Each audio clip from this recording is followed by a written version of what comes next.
in Denmark, and is a successful lawyer and a devoted wife to her husband Peter. They have 2 beautiful daughters. Peter once complained that and often worked late, frequently meeting her clients at home, and explained that as a lawyer, she had to remain available every day, especially when urgent cases arose for her clients. The next day, and spent time with her 2 daughters during their break while waiting for Peter, who was on his way to pick up his son from his ex-wife. The boy's name was Gustav, and he was forced to stay with them because he had been expelled from school after constantly playing game during swimming lessons, and appeared unbothered by the idea of living together with her stepson. The following morning, Gustav joined his new family, and Anne's 2 daughters seemed delighted by his presence. They gave him handmade gifts to make him feel welcome and accepted in the household. Gustav, however, felt awkward, as he was not used to experiencing this kind of warmth. Seeing this, and told her daughters to give him space so he could adapt at his own pace. Later, Peter and Gustav went shopping to buy items Gustav needed after moving in. That evening, after returning from work, and went into Gustav's room to tidy up, assuming he was still out shopping with his father.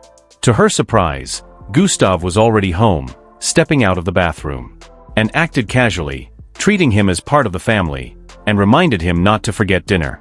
Later that night, a client came over and confessed that she no longer wished to pursue her rape case, fearing the court would not believe her without evidence and ashamed to relive the ordeal publicly. Anne, however, reassured the woman that her case could still be won, insisting that the perpetrator needed to face justice and be sent to prison. The next day, when in return from picking up her daughters, she overheard Peter and Gustav arguing heatedly. Gustav stormed out and slammed the door with scissors in hand, and tried to calm her husband, asking him not to be too harsh, but Peter replied that Gustav's difficult behavior was the result of poor parenting by his ex-wife, and defended the ex-wife, pointing out that she probably struggled to raise Gustav alone, which explained his rebelliousness. She suggested that Gustav be given responsibilities, such as cleaning the house, so that he wouldn't waste his time lying around. The following day, and appeared in court to defend her client. Unfortunately, the judge ruled that her client's testimony was false. After the trial, and saw the opposing lawyer celebrating his victory, which angered her, as she felt it was a triumph of injustice. Because of her outburst, and was sanctioned by the court and required to pay a fine as well as issue a public apology. She did not dwell on it too much. When she returned home that evening, she found the door ajar and the house in disarray. Jewelry, watches, and other valuables were missing. She reported the burglary to the police and informed her husband. Not long after, Gustav returned home, and Anne asked him to check his room to see if anything of his had been stolen. The next day, while sorting laundry, Anne discovered the house keychain in Gustav's pants pocket, the same key that should have been in her stolen bag. When Gustav arrived, Anne confronted him, demanding that he admit to the theft, threatening to report him to his father. Although Gustav denied it, Anne cleverly told him she would cover up his actions from both his father and the police, but only if he promised to change his behavior and try to become part of the family. From then on, Gustav made an effort to get along, and both Peter and Anne were happy to see their daughters bonding with him. One night, while working on her laptop, Anne overheard Gustav bringing his girlfriend over. Moments later, she heard them getting intimate. The next day, after returning from work, Anne appeared excited and asked Peter to put his work aside for a while so they could reconnect. Peter refused, saying he was too exhausted. On Sunday, Anne took her daughters and Gustav to swim at a nearby lake. The bond between Gustav and the family was evident. He smiled brightly while playing in the water with Anne and his younger stepsisters. On the way home, he carried his youngest sister, who had fallen asleep, to her bed. Later, he and Anne sat in front of the TV sharing drinks, and told him he was welcome to invite friends over, but Gustav admitted he didn't have any. After a long conversation, they returned to their rooms.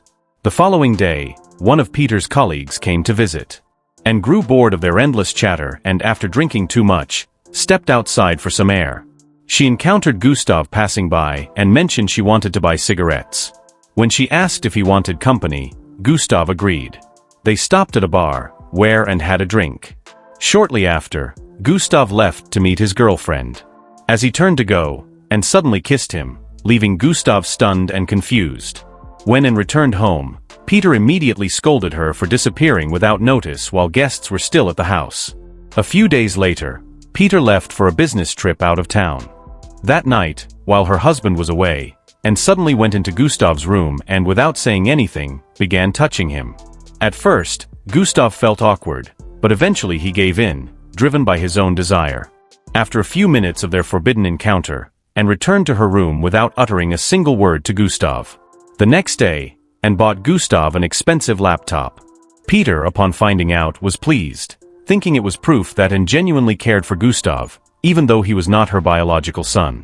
That evening, after leaving their 2 daughters in Gustav's care, Anne and Peter went out.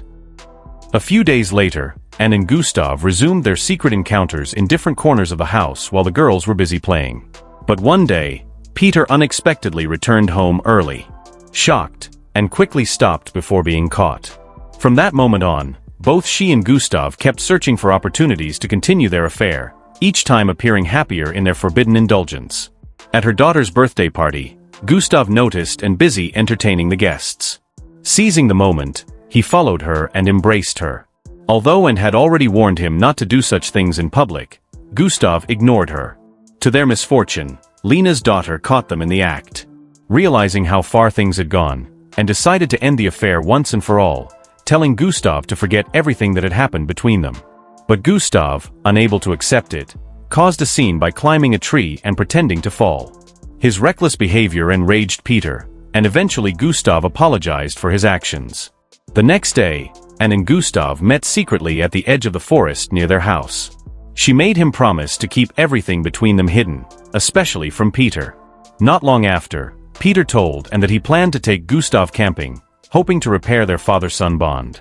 Anne agreed, secretly relieved that Gustav would be away for a few days. While Peter and Gustav were camping, Anne took her daughters to visit Lena. But Lena seemed uneasy with her sister's presence and refused to let them in. Later, after dropping her daughters off at their riding lessons, Anne grew anxious, burdened by the fear that Gustav might expose her secret.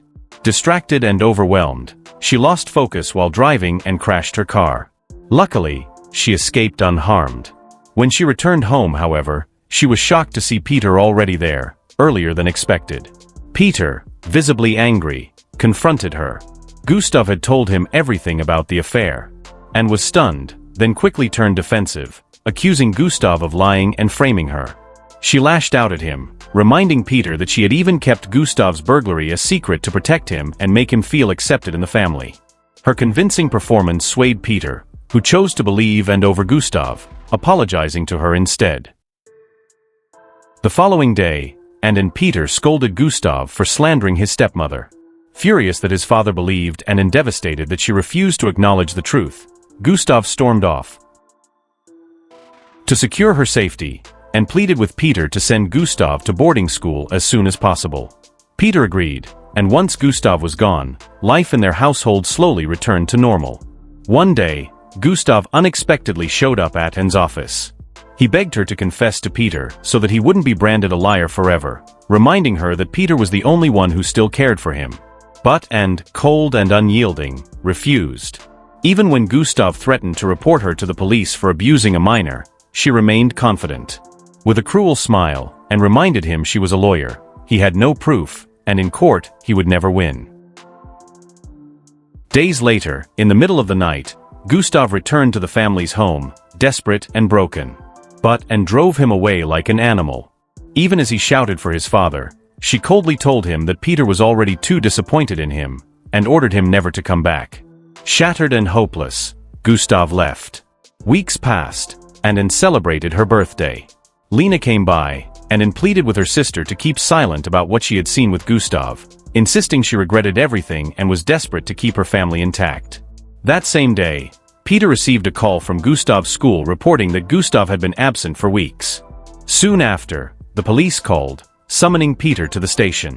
When he returned, Peter broke the devastating news to Anne. Gustav's body had been found, frozen to death in the forest. Overcome with grief and guilt, Anne was deeply shaken, realizing that his death was the tragic consequence of her own mistakes. And with that, the story ends here.